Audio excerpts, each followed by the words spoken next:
Welcome back to The Truth is Viral. All right, here on AboveTopSecret.com. My name is Bob Powell, and this week I'm going to take you on a very strange journey. It starts in Doha, Qatar, and ends in Tripoli, Libya. And let me tell you something, folks. Along the entire way, we've been lied to by every media outlet in the world, practically. If it's a mainstream media outlet, you can pretty much guarantee that they're lying on this one. Because, you know, it seems like they live in opposite land. Or maybe we do. Or maybe we're all living in George Orwell's novel 1984, where war is peace, and freedom is slavery, and ignorance is strength. So yeah, we've been sold a bill of goods. I've never been a big fan of Muammar Gadaffi, but what happened here was wrong. There was no popular revolution in Libya. By and large, the people of Libya had absolutely nothing to complain about. They had the highest standard of living in Africa, and with benefits including $500 a year that comes from oil revenue deposited directly into their bank accounts, a $50,000 gift to newlyweds, a free and compulsory education, equal rights for women and minorities, interest-free loans, free housing. I find it interesting to note here that Gadaffi swore that every Libyan would be housed before his own parents were. His father died before Gadaffi kept that promise, but he was finally able to move his mother into a new home because he had finally housed every other Libyan in the country. And those homes had free electricity. The people that lived in those homes benefited from free universal health care. If they wanted to be a farmer, well, you got a free farm and the seed to go along with it to start you off. And gasoline was 14 cents a gallon, and the government would pay for half the cost of your car. Under Muammar Gadaffi, the literacy rate rose from 10% to 90% during his term in office. In just one generation, he brought knowledge and literacy to an entire country. I don't care who you are, you've got to admire that. And then there's the universal health care. If there was something that wasn't available in Libya and a Libyan citizen needed to have a certain type of health care that wasn't available there, well, the government would ship you off to another country where that treatment was available and that they'd pay for it. There is no denying at least one very popular achievement of the Libyan government: the $33 billion GMMR, the Great Man-Made River Project, which brought water to the desert by building the largest and most expensive irrigation project in history. The GMMR provides 70% of the population with water for drinking and irrigation, and it literally made the desert bloom. Now, I don't know what he was doing, but obviously the man was doing something right, especially when you consider the fact that he was able to do all of this for his people on his own dime. That's right, Libya carried no foreign debt. He used his country's oil wealth to pay for everything and never paid a foreign bank a single penny in interest. The banksters didn't like that. We'll get to that later too. We were told before the Iraq War that Saddam Hussein had weapons of mass destruction. We were told that we had to intervene or one day he was going to nuke one of our cities. Do you remember that? I remember. We cannot wait for the final proof, the smoking gun that could come in the form of a mushroom cloud. Well, there were no weapons of mass destruction, were there? Those weapons of mass destruction got to be somewhere. Yeah, that President Bush, he just cracks me up. He's a real jolly joker, a real funny guy. I'll touch on that later too. So why did we go to war with Iraq? Bush knew that he was lying about the WMD, so he must have had another reason. I'm putting my money on two reasons. One of them was very personal. After all, this is the guy that tried to kill my dad at one time. Yeah, he not only wanted to kill the man that tried to kill his father, he wanted to protect the oil wealth that the Bush family had been building up for many, many years too. Yeah, let's not forget about that. Now, back in 2000, Saddam Hussein had announced that he wanted to start selling his oil in euros instead of dollars, which is the standard currency for OPEC nations that sell their oil. Well, that's where the banksters come in. They just couldn't let that happen because every dollar that's printed comes from the Federal Reserve. Arab nations accept those dollars in payment for their oil, but where do you think that the money is redeposited? Where do the Arabs bank? That's right, They bank at the Federal Reserve Bank in New York. The United States intervened secretly in 1973 when OPEC was evaluating this proposal to say, please don't do that. And they were talking to Saudi Arabia, the Crown Prince of Saudi Arabia, and say, why don't you sell these in dollars only? And they're working closely with the British on this. And we will, it's sort of a quid pro quo, we will protect you, we will sell you military arms, we'll keep you in power, as long as you keep selling oil in dollars. Even the CIA didn't know about it at first, neither did Congress. But after the fact, it was a fait accompli, it was done. So ever since then, for the last 31 years, the dollars that OPEC gets flows back to the Federal Reserve Bank of New York. After the petrodollar recycling system was implemented, 70% of Saudi Arabia's entire wealth was in one account in the Federal Reserve of New York. And that implemented a system where we kept the Saudis in power, they got rich, and we had an unlimited credit card. I've got to say it's a pretty slick scam that they've got going there. You know, Libya has been on the hit list of the powers that be for a long time. Let's listen to General Wesley Clark. He said, he pulled up a piece of paper off his desk. He said, I just got this memo from the Secretary of Defense's office that says we're going to attack and destroy the governments in 7 countries in 5 years. We're going to start with Iraq, and then we're going to move to Syria, Lebanon, Libya, Somalia, Sudan, and Iran. I said, 7 countries in 5 years. I said, is that a classified memo? He said, yes, sir. I said, well, don't show it to me. He was about to show it to me. He said, because I want to talk about it. Making the same mistake that Saddam made a decade ago, Gadaffi gave the banksters the excuse they were looking for. He told them to take their dollars and shove them where the sun doesn't shine. He announced that he would no longer accept dollars or even euros as payment for his country's oil. He wanted real gold. He wanted dinars in exchange for the black gold that he had. And with that, Gaddafi sealed his own fate.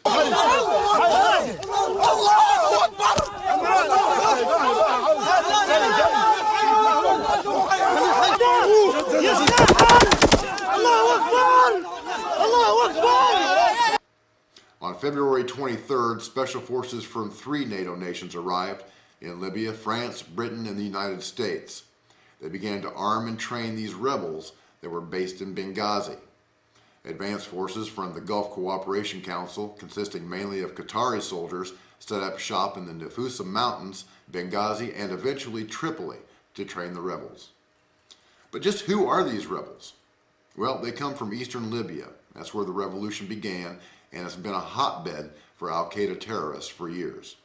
Many of the terrorists from that region went abroad to wage jihad against the United States in Iraq and Afghanistan, only to come home to Libya to be jailed by Gaddafi for belonging to the LIGF, the Libyan Islamic Fighting Group, a terrorist group that Gaddafi had put down years earlier.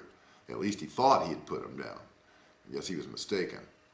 That's right, you heard me correctly. Muammar Gaddafi, the man that we've been told was a terrorist, all these years was also an active partner in the war on terror. His jails were filled with al-Qaeda terrorists, including these 2 men, Abdul Hakim Belhaj and Abdel Hakim al-Asidi.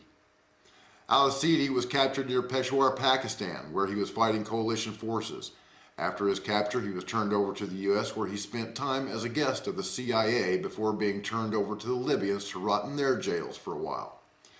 Now, Belhaj is a little bit different. He's an old-school jihadist, a real OG. He fought alongside Osama bin Laden, along with scores of other fighters from the LIFG during the Soviet invasion of Afghanistan. And that's how far back his al-Qaeda ties go. He was also captured and held for a time in a secret prison, a special CIA prison in Malaysia, before he was sent to Libya to languish there as well. Belhaj and al-Asidi were freed earlier this year, along with 240 other Islamic militants, at the exact same time that foreign intelligence operatives were landing in eastern Libya by Muammar Gaddafi's son Saif in an attempt at reconciliation. Among them are leaders of the al-Qaeda-linked Libyan Islamic Fighting Group. In total, 214 prisoners linked to militant groups were set free, in a key milestone for Libya's program of reconciliation with militants who killed dozens of soldiers and police in the 1990s. So now that the commanders have been placed in the field, all they need are troops. Where better than to find a bunch of scumbag terrorists than a prison? Well, remember this from Wednesday? anti-Gaddafi rebels freed a prison in Tripoli. Today, CNN has learned that among those liberated, inmates are hundreds of men who are believed to be supporters of al-Qaeda. They're now on the loose. By now, the revolution was picking up steam, with a literal army of al-Qaeda terrorists and supporters on the ground. However, the Libyan leader was successfully dealing with the uprising and was pushing the rebels back until March 19th, when NATO, in response to mainstream media allegations of atrocities being committed by the Gadaffi regime, began raining cruise missiles and laser-guided bombs down on the country.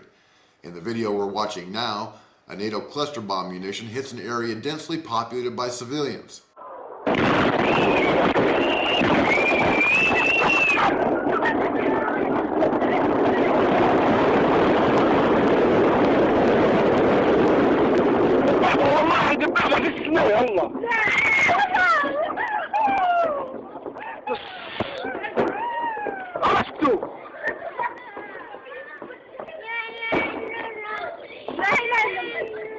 Cluster bombs near civilians? Really? What in the hell were you guys thinking? Whatever happened to precision munitions? Well, we'll get back to the tactics in this war in just a minute. Right now, I'd like to point out an oddity. What do you suppose would be a major priority for an insurgent force that's trying to overthrow a government? Securing weapons, maybe. Planning strategy. Pushing the fight forward? That's what I'd do.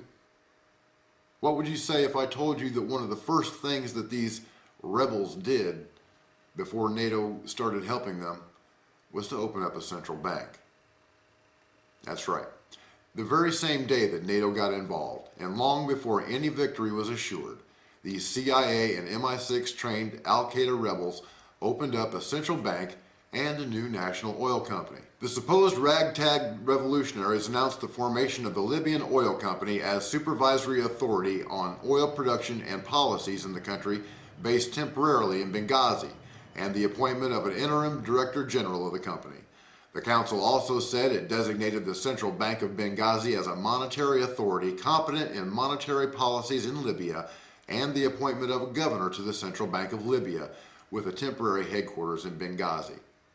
Writing for the website economicpolicyjournal.com, economist Robert Wenzel stated, "Here's one for the Guinness Book of World Records. This suggests that we're having a bit more than a ragtag bunch of rebels running around, and that they have some pretty sophisticated influences. I have never before heard of a central bank being created in just a matter of weeks out of a popular uprising. This continues to look like a major oil and money play, with the true disaffected rebels being used as puppets and cover as the oil money and transfers take place." Now, by late June, the rebels were pushing down from the Nafusa Mountains to towns in the foothills, which was allowing them to gain control of the strategically important roadways that linked Tripoli with Tunisia, which was Gaddafi's main source of supplies. It's important to note here that those bases in the Nafusa Mountains were the staging area for the Qatari troops, who were part of the GCC contingent based out of Doha, along with troops from the United Arab Emirates. They had been training there alongside al-Qaeda terrorists for months, with Qatari weapons brought in on fishing boats. We believe France still supplies weapons to the rebels, and today the Libyan rebels whom we captured in these two boats admitted that the whole operation was carried out with the coordination between them, the Qatari Army, and NATO ships in the Mediterranean Sea. After several more months of NATO bombardment, Gaddafi's forces were surrounded by rebel forces and getting pounded from the air every time they tried to make a move. Finally, on October 20th, an 80-vehicle convoy carrying Muammar Gaddafi attempted to escape the city of Sirte, where he'd been holed up. They broke through the inner cordon of al-Qaeda and Qatari troops, but before they could get away, the convoy was attacked by French fighter planes and a Predator drone that was being flown from Las Vegas, Nevada. What we can certainly say to you is we didn't target the convoy believing Gaddafi was in it. There was a convoy of vehicles, military vehicles, maneuvering in the vicinity of Sirte, heading in a particular direction, were armed to the teeth, which was engaged by NATO aircraft yesterday. Okay, yesterday, 08:30 local time. Convoy one, there was a strike. Convoy was disrupted. a number of the vehicles heading off in a different direction. That was then struck again. It was disrupted.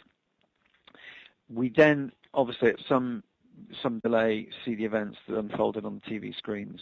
The whole world watched as the videos poured onto the internet. We watched as Muammar Gadaffi was dragged out of a drainage culvert.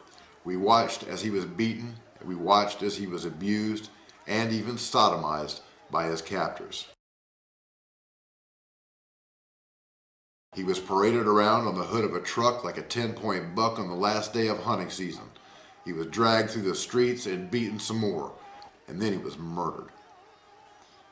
I was watching one of the videos of Gaddafi's capture, where I saw a user had made mention of the fact that the rebels that surrounded Gaddafi, the ones that were ripping a now defenseless 70-year-old man to shreds, were wearing the uniforms of the Qatari Army, whose camouflage pattern is distinct from the patterns of the other countries in the Middle East. I wondered what the hell Qatari troops were doing there in the first place. I thought this was a NATO operation. So what were GCC troops doing involved? I was curious to see if those really were Qatari troops, so I forwarded the video to a couple of people I know that live in the Middle East. They confirmed that the men were in fact wearing Qatari uniforms. That can be explained, I suppose, by the 18 plane loads worth of supplies that the Qataris had flown into the rebels.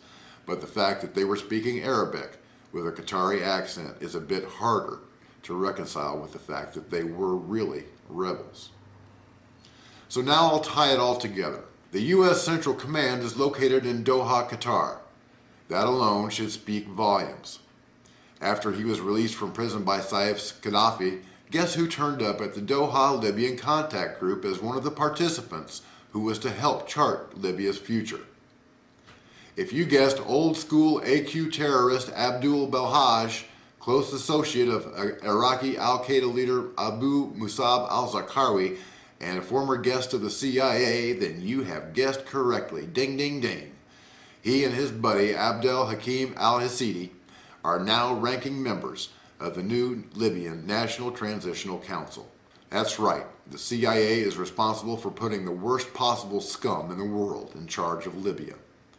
I can say that they are the worst possible scum with conviction, because I've seen the aftermath of their campaign of terror as they ravaged the Libyan landscape, and now you will too. If you have a weak stomach, then turn off the video. If you have children in the room, tell them to leave, because what's coming up next is disturbing. As they went terror-assing around Libya, these rebels have waged a brutal, racist campaign of genocide against black Libyans and black guest workers from other African countries. Not even light-skinned Libyans who have sheltered their black friends and neighbors are free from reprisals.